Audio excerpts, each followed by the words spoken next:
Hey you guys, it's Peter, and welcome to my channel. Peter likes books. And today I'm doing a book review. I haven't done a book review on here in quite some time. I just got back from a very long vacation.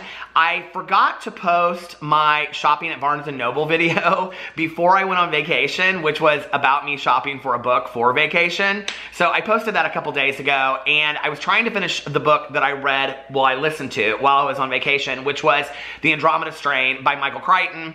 So I've been trying to finish it a little bit at a time since I've been back, and I finally finished it today. So I was like, I'm just gonna sit down and do my review of this. And it's interesting, my thoughts about this book. So I want to talk a little bit about that. I have so many books that I'm reading right now. I'm trying to finish On the Come Up by Angie Thomas. I loved The Hate You Give, and I'm loving On the Come Up as well. So I'm listening to that on Audible, and I'm also listening to Columbine by David Cullen. That is the Peter's Book Club book for the month of April, because we are honoring the 20th anniversary of the Columbine shooting, and we're trying to honor the victims. So we are reading that book to remember. If you would like to participate in Peter's Book Club, it is listed below. On Goodreads, you can go over there, you can join. You don't have to, but it will give you all of the specifics about all of that. The live stream for that will be the last Sunday of this month at 4 p.m. Eastern Standard Time. So please participate if you'd like to. And I'm trying to work that out to be more on YouTube, that I can live stream on YouTube for that instead of YouNow, because I know it's easier for people. Okay, and then I'm also reading The Wife Between Us. I'm reading the physical copy of that. So I'm reading several, and I'm trying to finish some other books as well. So this is catch-up month for me right now. And I've also heard so many great things about The Devouring Grey. So I downloaded it on Audible, and that will be the next book that I listen to on Audible. I am so excited to read that. I have heard so many booktubers talk about this book, and I'm really excited about listening to that book or reading it. So, but today I want to talk about The Andromeda Strain by Michael Crichton. Now, this is interesting. So, I've talked a lot about this on my vlog, but I don't think I've talked about my love for Michael Crichton on this channel as much. I kind of have a weird place in my heart for Michael Crichton, who passed away several years ago. When I got sober, which was December 17th of 1994, while I was in treatment, my love for reading was something that's always been existent. I asked a friend of mine, I had read like one of his books, and I think it was Jurassic Park, and I asked a friend of mine to bring several of his books, and they ended up bringing like Sphere and Congo and Disclosure. I can't remember, whatever books were available at that time that had been written, they brought for me. But I do remember reading Sphere in there, and I think Disclosure. I can't remember which ones were out at that time, but whichever ones were out at that time, I read, and my friend brought me like 4 of his books. And I ended up just loving every single one of his books and reading them while I was in treatment. And in fact, I can remember finishing the last one, and this is kind of a funny part of my recovery story, but an important part of my recovery story as well, which has nothing to do with this book review, but I'm going to tell it.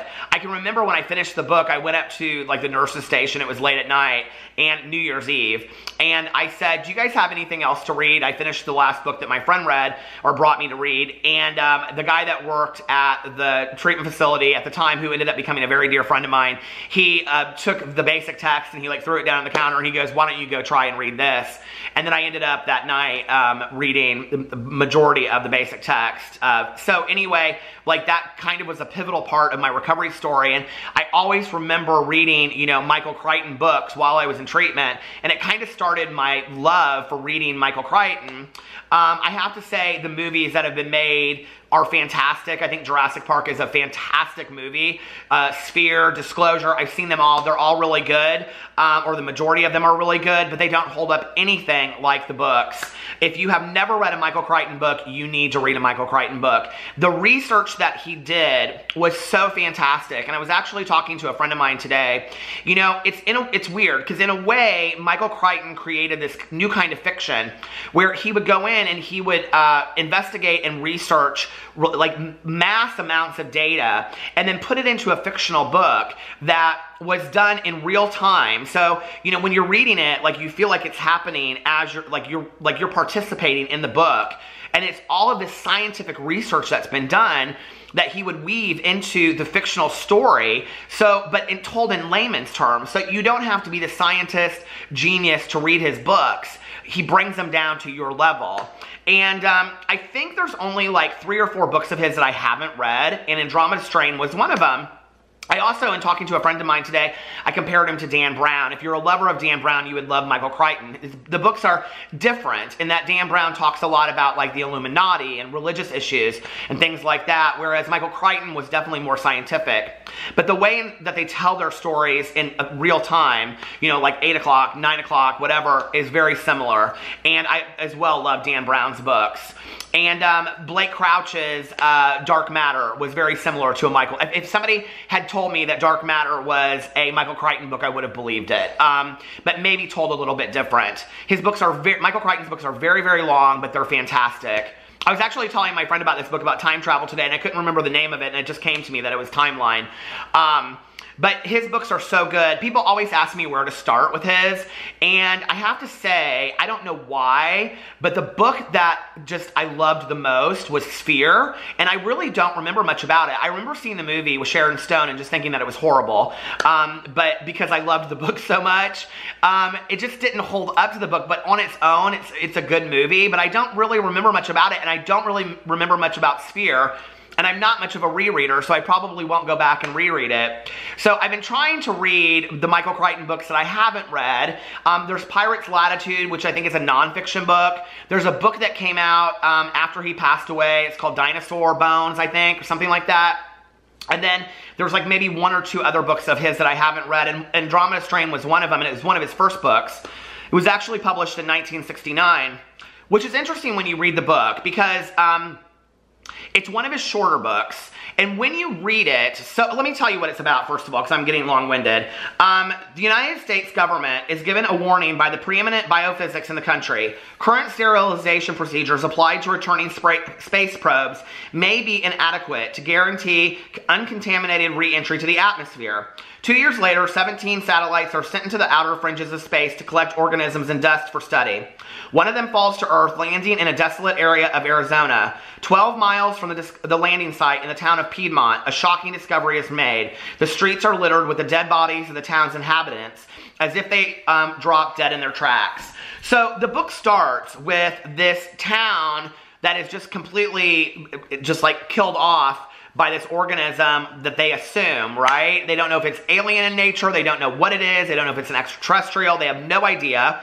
And then in their satellite pictures of it, they can see this person walking around the town. So you don't know who this person is, right? And that's how the whole book starts. What is interesting about this book, that it was written in 1969, is that it is very timely to today. If this book came out today and didn't know that it had been written in 1969 or whatever, I would believe that this book was current as of today. Like, it makes a lot of sense when you're reading it. It doesn't feel dated at all, which I think is saying a lot about Michael Crichton's vision of science fiction and his future, you know? Very, very interesting. The other thing to me that was really interesting about this is, if you've read a lot of Michael Crichton books, they're extensive. They're very, very long, but engaging. Like, they don't feel long when you read them because they just, like, you get so involved in them. And I have to say, I'm trying to think, like, because I do listen to a lot of audiobooks. I don't believe this was the first audiobook, I think, of Michael Crichton's I've ever listened to. I think I've read all of his other books, physical copies, and they don't seem long. They really don't. What was interesting about this book is you could definitely tell that this was the beginning of him trying kind of out this writing where it's told in real time, because it felt like a shortened version of a Michael Crichton book. Like, it was 5 days, it was very short, it didn't feel long, it didn't feel extensive, but it also didn't live up to the hype of what a Michael Crichton book could be. Almost all of his books I would give 5 out of 5s to. And they're all different, right? But this book I ended up giving a 4 out of 5 to. It felt to me like, you know, whereas, like, I've talked a lot about James Patterson on my channel, James Patterson's first couple books, like when I look back at like Kiss the Girls and Along Came a Spider, like those were some of the most fantastic books I've ever read as far as thrillers. I can remember reading Kiss the Girls and being terrified. When I have picked up a James Patterson book now, they're formulated writing. He has a team of people that supposedly write his books. They just don't live up to what his first books were, right? But Michael Crichton's writing just got better and better and better as the years went on. And I feel similar to that with Dan Brown. Like, I loved, you know, Angels and Demons, and I loved The Da Vinci Code, which was my first experience of reading him. But his later books, like, I loved Origin. It wasn't my favorite of his books. The Symbol by Dan Brown is my favorite of Dan Brown's books, honestly. And I haven't read some of the, I can't remember what the one book is. It's like green and gray on the cover of it, the paperback. I have it in my basement. I haven't read that one.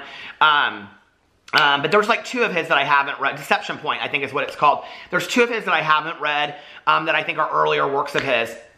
But I think it's interesting when you look at a writer's work and you see them grow over time and if it gets better.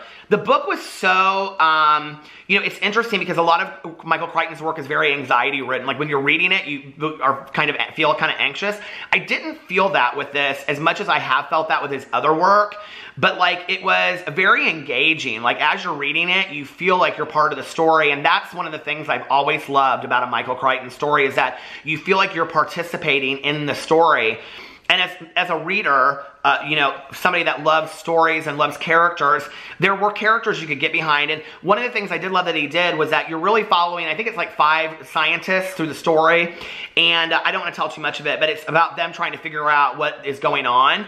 And you really kind of get to know each scientist through the story that's being told. And it's really very interesting about the personality types and things like that, which actually play out into the science of what's going on.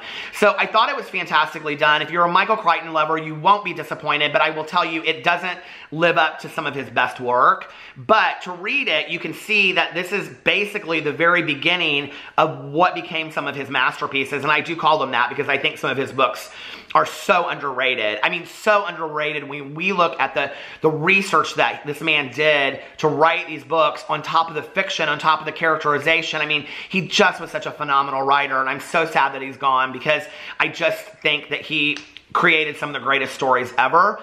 If you don't know, he was also one of the creators of ER, the television show, and I just think he's very missed within the world of literature, you know? And if you've never read one, you have to try one just at least once in your life. Go look at all the Michael Crichton books. They're all very, very good. You won't be disappointed, I don't think. I've never met anybody that's read Michael Crichton that said that they couldn't stand it. You know, everybody that I've met that has read him really likes him. So, like I said, I gave it a 4 out of 5 because it didn't live up to the other ones because it seemed like a beginning point to me in his career, but it was still just as good. It kept me excited. It kept me interested. So, yeah, I'm kind of sad that I don't have a whole lot more of his to read. Isn't it sad when we get to the end of an author's career and there are, you know, only 1 or 2 books left to read before we're at the end. So anyway, let me know what you think if you've read the book, if you've read any Michael Crichton. Let me know what you think in the comment section below. I love you guys, and I will see you later. Bye.